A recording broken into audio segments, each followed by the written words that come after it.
Olá, boa noite a todos e todas. Eu sou o Luan Freitas. Gostaria de te dar as boas-vindas a mais uma live de aquecimento da semana do Professor Mão na Massa 2.0, onde eu te ensino a criar, a despertar sua paixão por ensinar, criando aulas mais interessantes do que o recreio. Então estamos aqui pontualmente às 8h02, diretamente do Facebook, YouTube e Instagram, para falar sobre um assunto muito especial hoje, né? Que é como trabalhar interesses individuais em uma turma que vai de 20 a 30 alunos, né? É um desafio aí que eu escuto falar muito, né, na minha jornada, quando a gente está tratando dessa questão de metodologias ativas, de protagonismo do aluno, né, que vem sendo tendências cada vez mais recorrentes, mas um dos grandes gargalos, uma das coisas que impedem as pessoas e os professores de executar esse tipo de função é falar, poxa, eu tenho 20 alunos, eu tenho 30 alunos, eu tenho 40 alunos para lidar ao mesmo tempo, cada um de uma forma diferente, cada um com interesses diferentes. Como é que eu lido com essa situação e como é que eu lido com essa circunstância? Será que é possível fazer isso? Né? Então aí a gente vai um pouco desmistificar todas essas situações e entender o que está ao nosso alcance, o que não está, o que a gente pode fazer diante dessas circunstâncias, né? E o primeiro passo, antes da gente saber como trabalhar os interesses individuais para uma turma de 20 a 30 alunos, a gente tem que entender por quê, né? Por que é importante, por que é relevante trabalhar com os interesses individuais dos alunos. Será que isso faz diferença? Será que não faz? Se isso faz diferença, por que a educação não funciona dessa forma desde sempre? Por que ela trabalha com essa estrutura tão massificada? Eu acho que já existe cada vez mais um discurso comum, né, da importância disso, mas a gente tem que ir nas bases, a gente tem que ver as estruturas anteriores para entender melhor por que as coisas são como são, por que elas funcionam como funcionam. A verdade é que a educação ela nem sempre trabalhou com a mesma estrutura, ela não sempre trabalhou com a mesma forma ao longo da história da humanidade. Na verdade, a gente já teve diversos modelos educacionais. Se a gente, inclusive, pega ali a jornada da época renascentista, por exemplo, né, onde a gente, inclusive, teve grandes artistas, né, como Leonardo da Vinci, como Michelangelo, ali a gente tinha uma espécie de ensino mais artesanal e extremamente mão na massa, inclusive, né? Então, aquelas pessoas, eles trabalhavam em pequenos, vamos dizer assim, pequenas oficinas, onde eles aprendiam várias coisas e principalmente construindo coisas. Então, isso permitiu que essas pessoas tivessem um conhecimento, vamos dizer assim, mais com erro de uma palavra melhor, né, mais interdisciplinar. Então, quando a gente, lógico, a gente são gênios, né, mas se a gente pega, por exemplo, Leonardo da Vinci, ele foi um gênio na pintura, ele foi um gênio, vamos dizer assim, da engenharia. Ele, tipo assim, era muito comum você ver essas pessoas serem excelentes em várias áreas, né? E isso não é à toa. Isso não era à toa. Você vai vendo um pouco da formação deles, a estrutura em que eles aprendiam essas diversas circunstâncias, e isso foi mudando com o tempo. Poxa, se era alguma coisa que fazia formar gênios, né, na nossa humanidade, por que a gente não continuou com um sistema como esse? E aí a gente vai entrar em circunstâncias, estruturas, e a verdade é que eu confesso que, na minha opinião, é bem difícil, né, a gente afirmar onde começou, né? Existem teorias, existem estruturas, mas talvez a mais difundida é a questão do regime prussiano, né? A Prússia era um dos estados ali que depois foi anexado à Alemanha. E quando a gente pega ali mais ou menos no século XVIII, né, indo para o século XIX, a Prússia, né, ela tá muito focada numa estrutura de controle dos seus jovens, né, principalmente com o intuito de preparo até mesmo para uma estrutura de militarismo, né? Então o militarismo era algo essencial, né, para aquele regime prussiano, né, para o Império Prussiano. Então, desde cedo, né, buscou-se uma doutrinação e uma individualização. Então, a estrutura da escola era de uma forma até semelhante à estrutura de, vamos dizer assim, estruturas militares, né? Que é uma estrutura? Para você ter uma estrutura militar, você tem que ter ordem, você tem que ter controle, você não pode ter muitos questionamentos. Então, desde cedo, a gente passa por uma estrutura escolar, eles estruturam aquela escola de tal forma que esses alunos já se preparem para isso. Então, você já tem ali uma ordem, umas carteiras enfileiradas, alunos que não questionam muito, mas que basicamente absorvem esse conjunto de informações, onde o professor, né, ele é visto como uma autoridade, então eles têm que ter essa devoção e esse respeito. E acabou que muito desse regime foi difundido, né? E a gente ainda tem, né, muita essência dessa estrutura prussiana, né? As carteiras enfileiradas, às vezes essa questão de uma autoridade do professor e tudo mais. E o foco é basicamente em controle mesmo, né? O foco é basicamente controlar, porque partindo da premissa contrária, né? Se a gente deixar os alunos fazerem o que quiserem, como é que a gente vai lidar com isso? Eles são maioria. Então a gente perderia nessa situação. Bom, essa é uma teoria bem difundida. Eu gosto muito, eu acho que tem um outro ponto que é bem interessante, que eu tive a oportunidade de ver em uma palestra TED, né, de um professor de programação chamado Sugata Mitra. É uma TED maravilhosa, assim, que se chama Construindo Escola na Nuvem, né? Build a School in the Cloud. Foi uma TED, inclusive, premiada, acho que no ano de 2013, né, na TED Global. E ele inicia a talk dele, a palestra TED dele, falando um pouco também por que tinha essa estrutura uniforme, e ele conta uma história diferente do regime prussiano, né? Ele vai contar uma história do regime inglês, né? Ele é indiano e a Índia, né, foi por muito tempo colonizada pelo Império Britânico, né?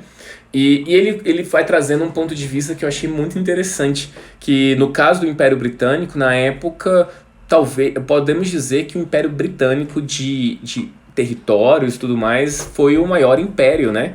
Que talvez houve na história da humanidade, dominando desde o Canadá até a Austrália e vários lugares do mundo.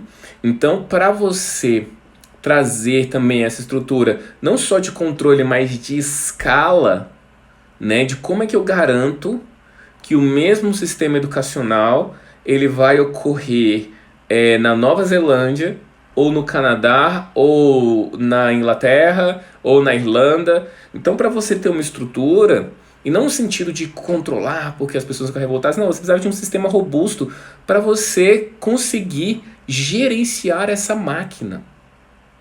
Então você precisava capacitar basicamente as pessoas para saber ler, para saber escrever, para fazer contas.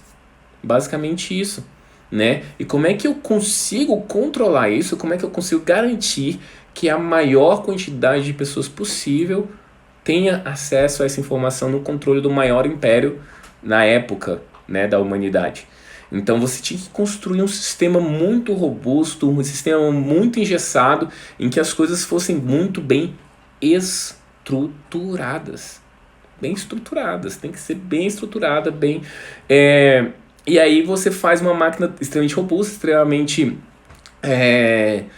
vamos dizer assim, difícil de ser quebrada, e que fez perdurar até os dias atuais, né? Então, não é vamos dizer assim, um luxo do sistema educacional brasileiro Se você olhar fotos de escola nos Estados Unidos, na Europa e tudo mais, geralmente você vai ver carteiras enfileiradas, um professor lá na frente e tudo mais, passando essa avalanche de informações. Então a solução encontrada, né, para você conseguir educar, para você trazer essa informação de educação para o maior número de pessoas possível, falou, cara, a gente precisa de um sistema onde a gente consiga espalhar essa informação e não dá para ficar customizando muito. Não dá para customizar muito, senão a gente não vai atingir a maior parte das pessoas. Então existem, né, algumas pessoas falam que é para controle, outras pessoas falam que é para escala, mas o importante é a gente saber que está aí e que ela foi a forma, ainda é muito da forma que a gente tem hoje, se não em todas as escolas, na grande maioria. E aí para você balizar, né, para você entender o que está acontecendo nesse sistema, se ele está indo bem, se está indo mal, nós precisamos nos balizar em números, né? Então daí que vem as provas, os vestibulares, os indícios de avaliação. Poxa, com esses índices de avaliação que a gente sabe, por exemplo, que o Brasil está mal posicionado perante a um ranking internacional. Ou talvez que, sei lá, algumas crianças no norte não estão tão bem na questão da matemática. Então, esses números acabam norteando uma mesma prova, uma mesma estrutura, para que você consiga lidar com esse sistema. Então, é muito difícil, né? Há muito o desafio do individualizar, já que a gente está falando de um país grande, de um mundo gigante, né? Só que assim, o que acontece? A gente tem que entrar no momento para questionar mesmo, né? Entender se faz sentido o que está acontecendo, né? Será que esse sistema uniformizado, que consegue atingir mais pessoas, onde a gente consegue inclusive ter mais controle, né, que a gente consegue entender o que está acontecendo nas minúcias, será que ele traz a maior vantagem? E quando eu digo vantagem, eu digo diversas coisas. Eu digo vantagem no sentido de mercado de trabalho, eu digo vantagem no sentido de identidade, né? De identidade da pessoa, dela estar feliz, dela estar realizada diante daquela situação. Então, assim, o que um sistema prevalece sobre o outro, né? Porque se a gente questionar, é muito comum, existe esse discurso padrão, fala assim, não, a educação hoje, ela é assim porque ela está muito focada na formação do mercado de trabalho. E não tá. Porque se você chega no mercado de trabalho, tipo assim, cada vez mais se fala em criatividade, inovação, em pense fora da caixa, em seja inovador, seja resiliente, e não é isso que a escola está ensinando. Da mesma forma também que não está trazendo uma sensação de realização pessoal, muito pelo contrário, né? Quantas pessoas estão frustradas, ansiosas, depressivas, porque estão tentando se encaixar. Existe uma charge, né? Ela é um pouco conhecida até, né? Que é um homem, né? Numa mesa de avaliação no meio de ele parece estar numa floresta, em algum lugar assim, e tem uma árvore no fundo e você tem uma fileira na horizontal de diversos animais. Você tem um peixe num aquário, você tem uma girafa, você tem um macaco, você tem um pato e, bom, eu não lembro, um elefante, eu acho. E ele fala assim, a prova de hoje, eu quero saber quem vai conseguir subir nessa árvore. E você claramente vê que alguns vão conseguir muito rápido, outros não vão conseguir. O elefante é muito pesado, o peixe nem é o ambiente dele. E a gente tenta colocar as coisas nessa caixa, e a gente tenta se encaixar nesse processo. Falam tanto pra gente entrar na caixa, passamos tanto tempo tentando entrar na caixa, e quando a gente quando se torna adulto, falam pra gente sair da caixa, né? O quanto isso é complicado. Então, assim, hoje esse sistema uniformizado, ele não é mais vantagem, nem para mercado, nem para ninguém, né? E na verdade, até a gente tá numa época que as coisas são tão voláteis, que as coisas mudam de uma forma tão mais rápida, que não basta você ser mediano, né? Não basta você ser mediano, né? Você, independente do que você se propor a fazer, você tem que ser excelente. A excelência vai te dar qualquer garantia que qualquer outra coisa possa fazer. Cada vez mais, né? E assim, para você se destacar, você tem que buscar essa excelência. Mas para você ser excelente em qualquer coisa, só existe uma forma de você ser excelente em qualquer coisa. Você tem que ter persistência e você tem que ter consistência. Você tem que continuar, você tem que treinar muito, você tem que continuar muito nesse caminho para você crescer e você ser melhor nesse processo. Existe um livro, eu não lembro qual era o nome dele, mas basicamente é um autor que ele vai analisando diversas pessoas que atingem um grau de excelência e ele tem uma teoria que chama de teoria das 10.000 horas. Então, assim, quanto tempo um nadador de alta performance precisou treinar para chegar à medalha de ouro olímpica? Ele treinou, aí ele faz umas continhas há mais ou menos 10.000 horas. Quanto tempo demorou para um empresário conseguir fazer o seu produto dar sucesso no mercado e ele se tornar bilionário? 10.000 horas. Então, toda vez que ele vai pegando pessoas de alta performance em diversas áreas, elas se dedicaram 10.000 horas naquilo. Então, você precisa, para fazer alguma coisa em 10.000 horas, você precisa de muita persistência e consistência. Agora, a gente tem que ser muito sincero. Não é qualquer coisa que vai nos dar gás, né, nos dar tesão de ficar 10.000 horas. Pelo menos para mim não é. Eu acredito que talvez para você não seja. E também para os nossos alunos também não é. E assim, a chance de você ser persistente para buscar essa excelência, você vai persistir por mais tempo se você lida com algo pela qual você é apaixonado. Pela qual você é apaixonado por aquilo, assim. Então, se você gosta, pensa muito naquilo, você quer ser excelente nisso, você vai se submeter mais a essa situação. Então, assim, você vai conseguir trabalhar as várias dimensões da inteligência, né? Como a Silvana está falando aqui, né? Existem várias dimensões, não é só a parte matemática, lógico-espacial, mas existem 9 inteligências, né? Uma pesquisa de Howard Gardner fala muito sobre isso. Então, daí a relevância, né, disso. E assim, não adianta a gente simplesmente ficar procurando a próxima tendência, né? Porque essa próxima tendência muda o tempo todo. Eu vejo isso muito na minha história. Eu sou engenheiro, né? Sou engenheiro mecatrônico. E o motivo pelo qual eu me tornei engenheiro não era porque eu gostava de desmontar brinquedos ou porque eu me interessava como as coisas funcionavam. Muito pelo contrário, eu era bem ruim nisso, né? Nunca, nem sequer me interessei nisso. Mas eu gostava muito de ciências exatas e eu via, né, muito me falava assim que existia aí uma grande profissão do futuro, onde as pessoas seriam muito bem remuneradas e tarará. E eu falei, cara, eu vou fazer isso porque sim, né? Porque é a grande tendência, né? É a profissão do futuro e eu vou fazer.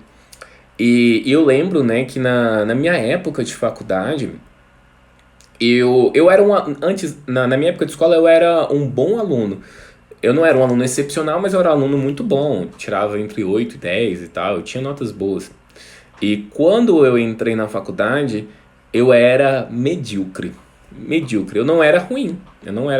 Eu consegui tirar as notas, mas era sempre eu estudava na UNB, e a UNB ela tem as menções, né? E tem a menção média se chama MM, né?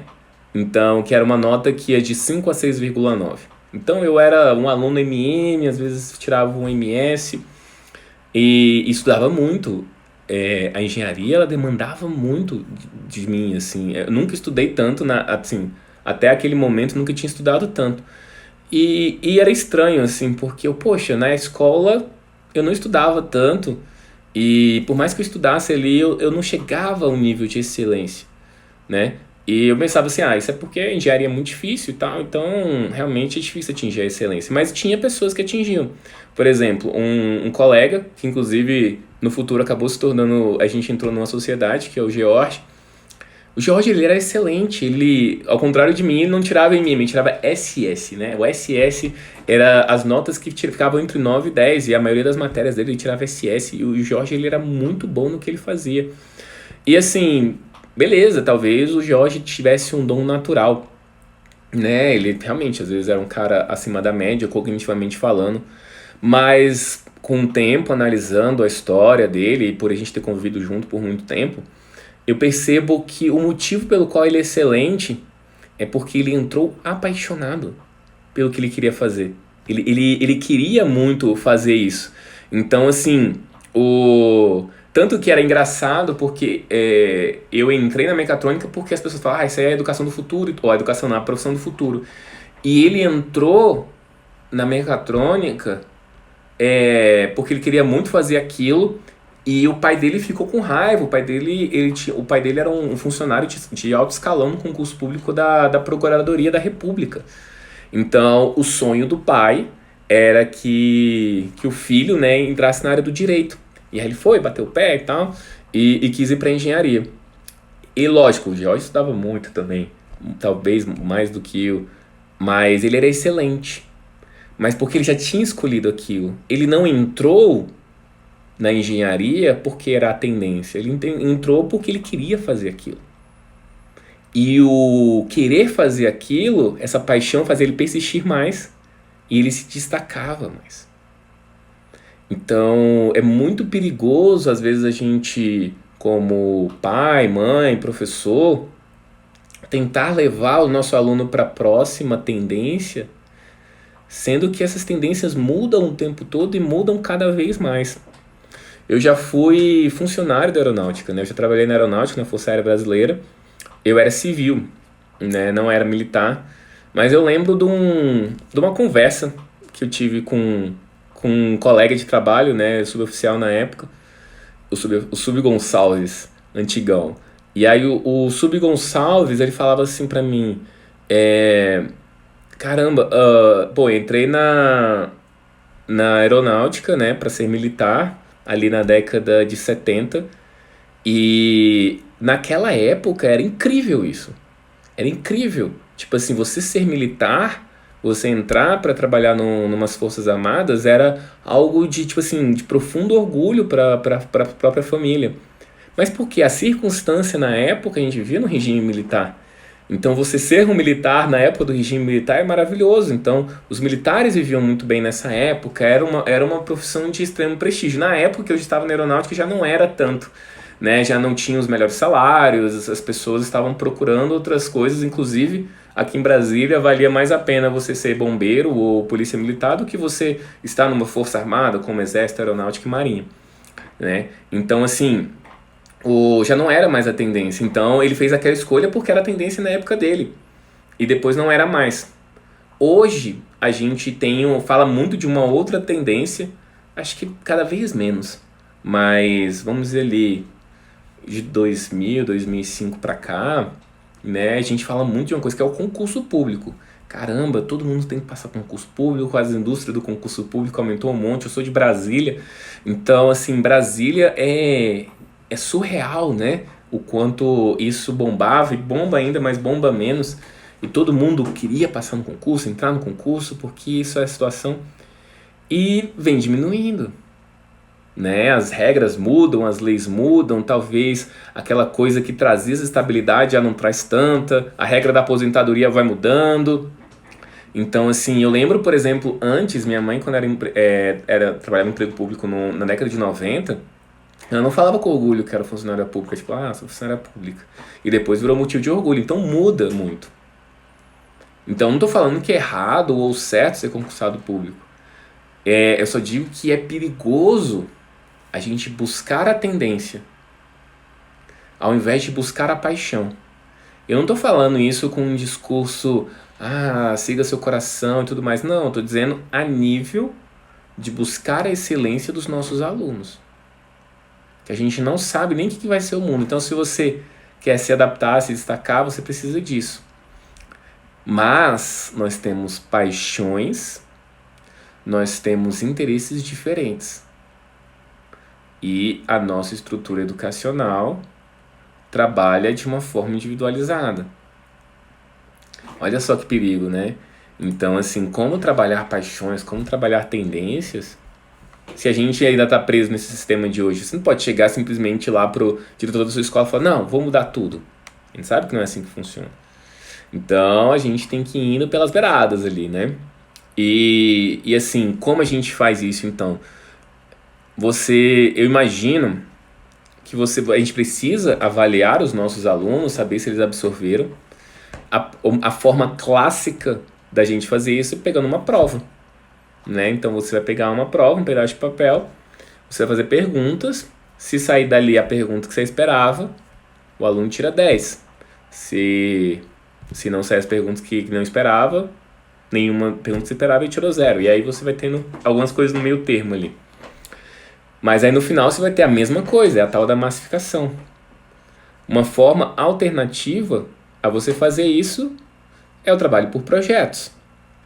Então você propor algo, para construir algo, para desenvolver algo, e aí eles vão fazer isso. E você pode colocar isso nas diversas circunstâncias. Eu estou pensando na biologia, como é que eu vou fazer para o aluno expressar um metabolismo celular, né? Eu vou fazer como assim? Eu vou fazer... Não sei como é que você vai fazer.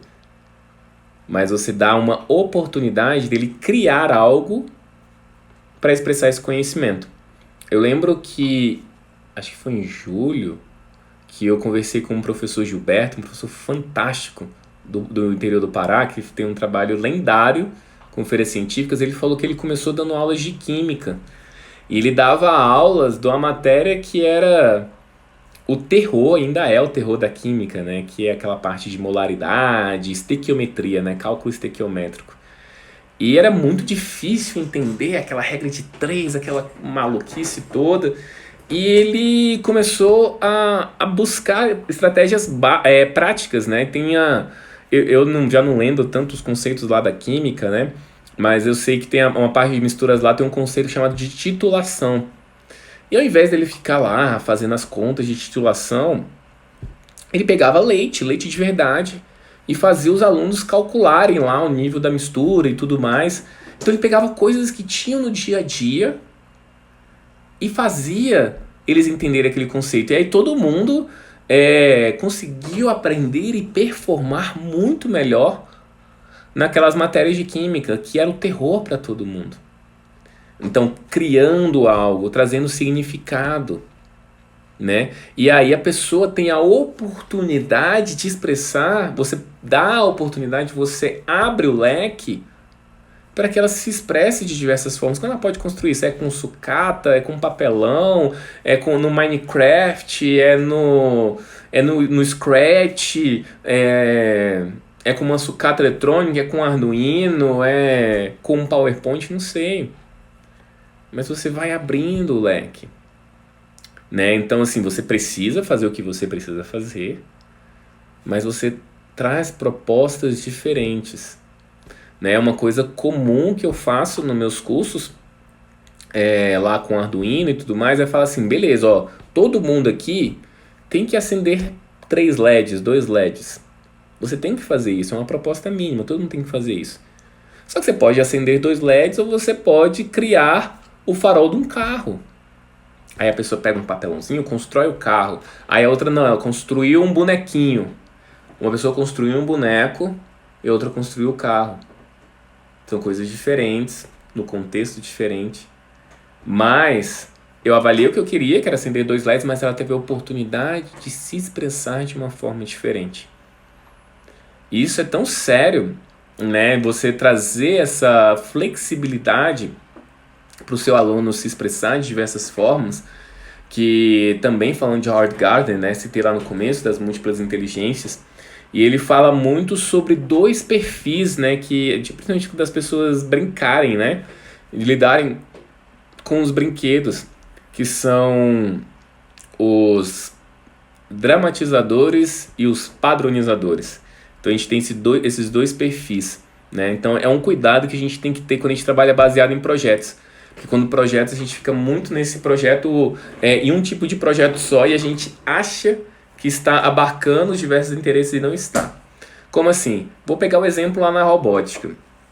A robótica geralmente é vista como uma ferramenta para criar coisas, criar projetos. Tipo assim, eu quero fazer um carrinho que sai do ponto A e vá para o ponto B. Eu quero fazer um carrinho que se mova de tal forma e que faça isso de uma forma eficiente e rápida. Então, a grande maioria dos projetos são baseados nessa estrutura de você construir algo, resolver um desafio da forma mais eficiente, da forma mais rápida e com o menor número de recursos possível. Essa é uma atividade predominantemente padronizadora. Não tem nada de errado com ela, muito legal. A maioria das Olimpíadas de Robótica, dos campeonatos de robótica, trabalham nessa linha. Só que existe também um outro perfil de pessoas que muitas vezes não é abarcado na estrutura de projetos, que são os dramatizadores. Quem são os dramatizadores?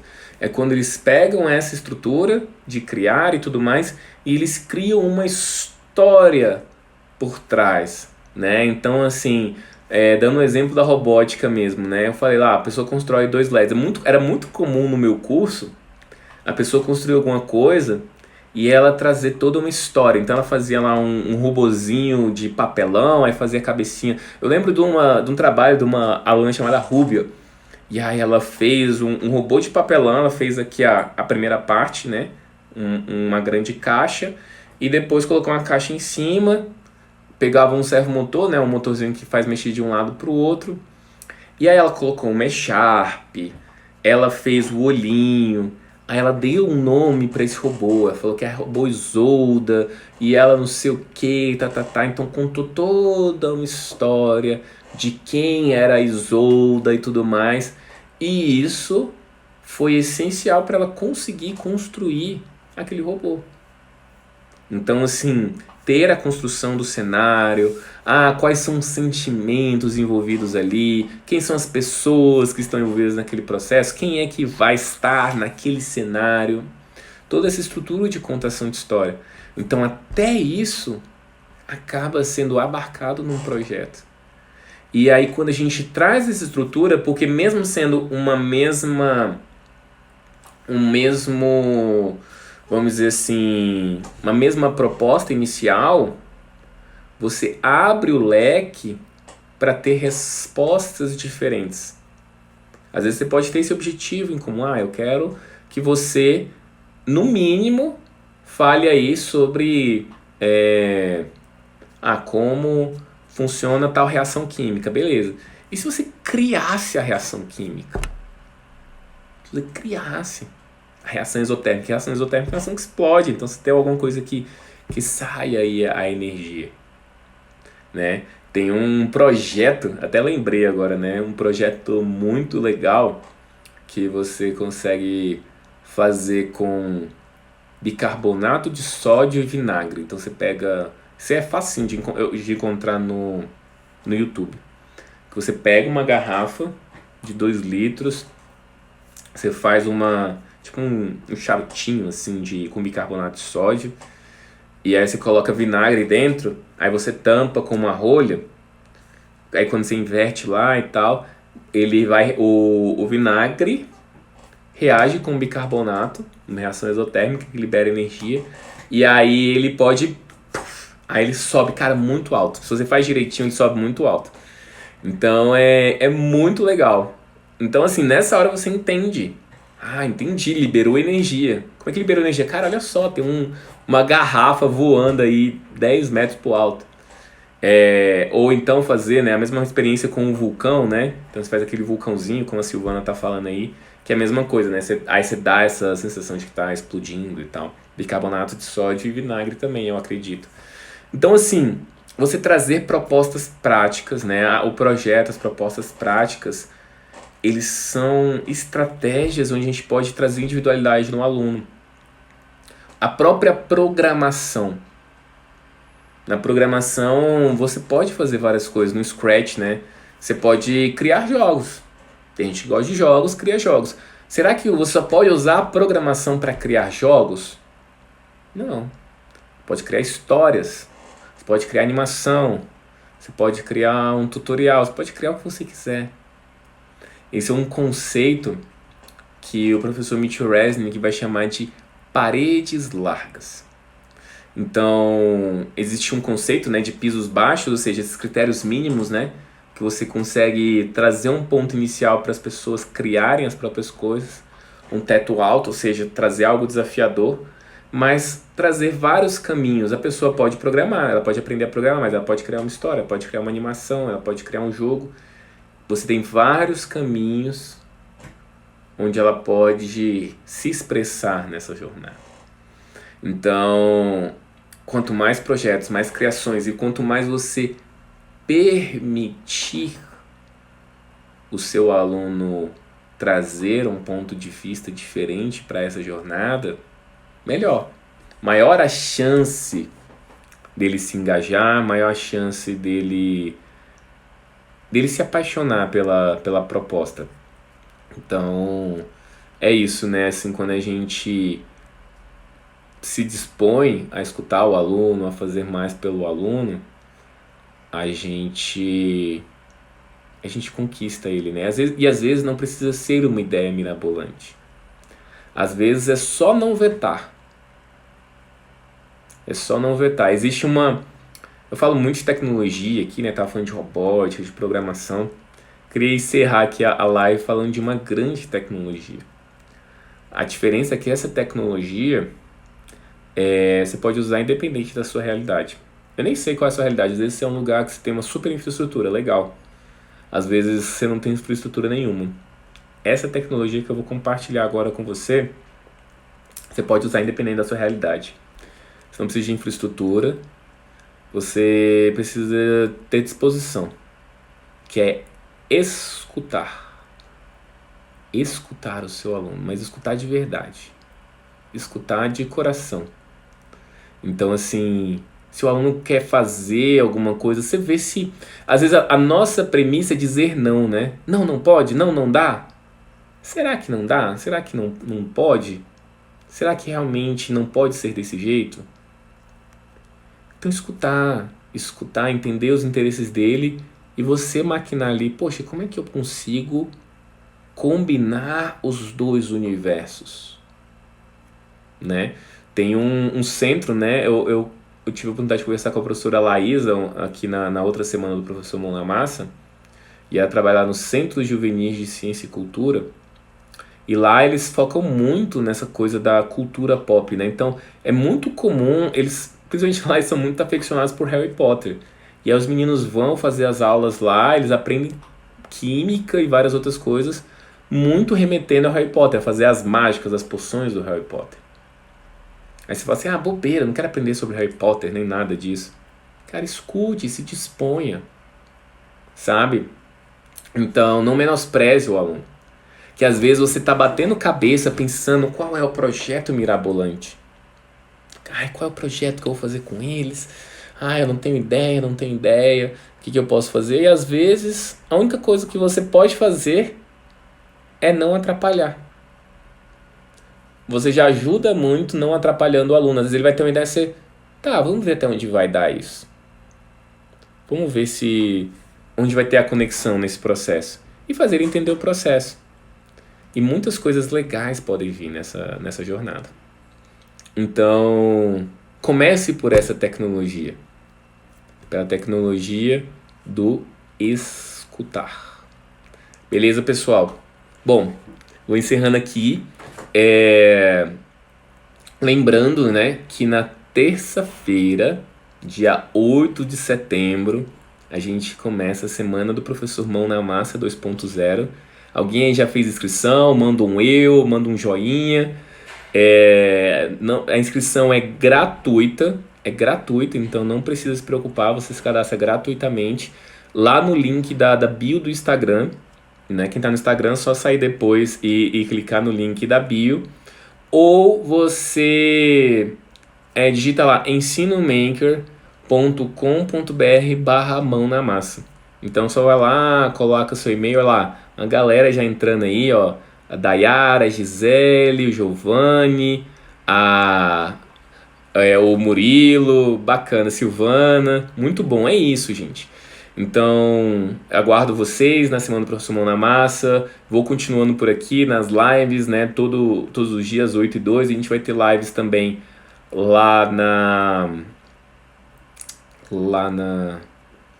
na semana, né? Então, durante a semana, de terça a sexta, eu vou fazer lives também. E além do conteúdo que a gente vai ter lá, beleza? Então é isso, pessoal. Também aproveitem para entrar no Telegram exclusivo da semana, que tá no bio do Instagram, ou quando você fizer o cadastro, vai ter o link lá também, beleza?